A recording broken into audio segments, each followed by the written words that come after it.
Okay, so you started with the right thoughts of that they just have the best player on their team now that they didn't have last year. You could say the silver medalist of the World Cup just added the best player in the world should be a clear favorite to maybe be second in this, but. But does it really make Serbia better? In this video, we will analyze if Jokic makes Serbia better. No. Yes, he does. I mean, he does. Yeah. But he's not, that's the thing. He's not the man that Serbia's offense is run through. Like, it's still, Bogdanovic is still the guy in Serbia to be the scorer, to be the leader for me. And then Jokic is there as this selfless guy, as he is in the NBA. But I feel like in the NBA, just there's more possessions, more time. He gets the ball in the post and creates from there compared to Serbia. So I don't know. Does he make it? Does he make Serbia better? For sure. But what are your? They had 2 losses, but those in those games, I think both games Bogdan didn't play actually. No, Team USA won, they lost against Team USA by 25. Yeah. And then there was no Bogdan there. Yeah, and they lost another I think game. Someone else. They were wasn't 3-2. They lost. They lost Australia as well. Australia also without Bogdanovic. So I don't know. Can a defense with Nikola Jokic hold when teams are going to target you?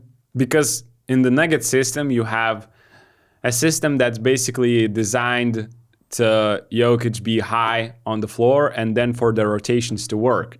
And you have guys next to him, long, athletic forwards in Aaron Gordon. You have Porter, you had KCP there, and you got Petrushev, you got Jovic, you got Dobric. Come on, what's the difference? See? Yeah, you mentioned smaller court. You mentioned so the that difference helps as well. I know, but all these helps and stuff. You know why I taking put them risk on the fourth? 3-point line. You mentioned like the history and looking at their performances of these teams in the previous competitions.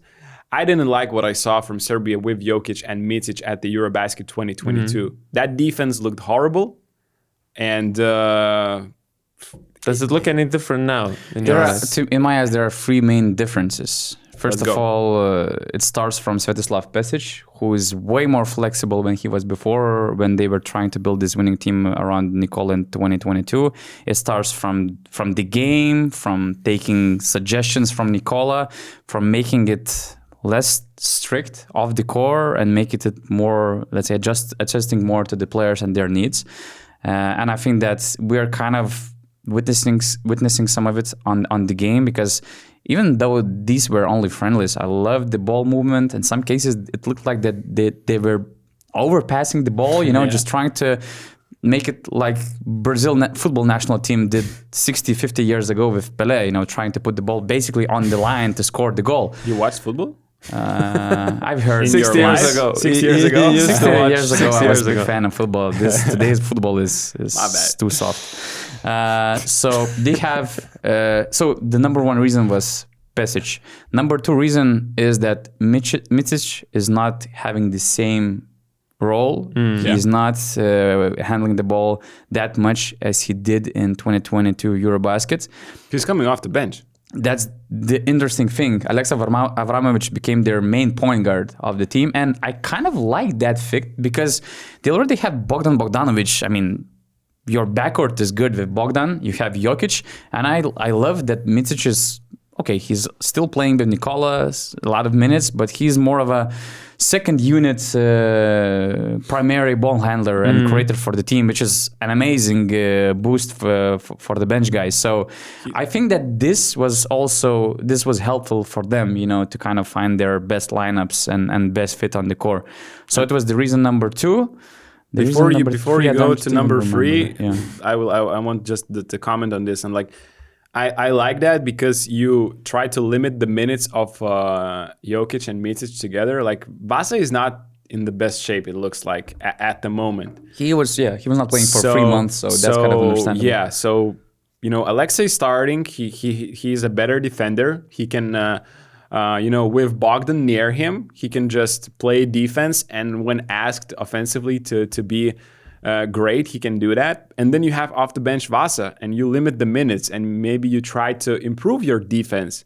And that is also a thing I like, because they are really trying to play aggressive defense to limit the opponents, really basically playing pick and rolls and attacking defenders. So you try to make chaos with their defense. And I like that, actually. And let's remember last year they had Stefan Jovic in their pretty much starting point guard position. This year they can allow themselves to have Micic off the bench. I feel like it's a major improvement if Micic gets into shape for the Olympics. He will get better. I think he will get better. But Sure. even with him coming off the bench, they're good. And defensively, I think that they have more bodies and also more defensive-minded players in the 2022 Eurobasket. For instance, they didn't have Alexa Avramovic. Petrushev got improved from the defensive standpoint. They have Jovic. There is Dobric. So Dobric, a lot of good bodies around Nikola. So I see an upgrade in these three areas, at least three areas. So I think that's kind of enough to make them number 3 in my power ranking.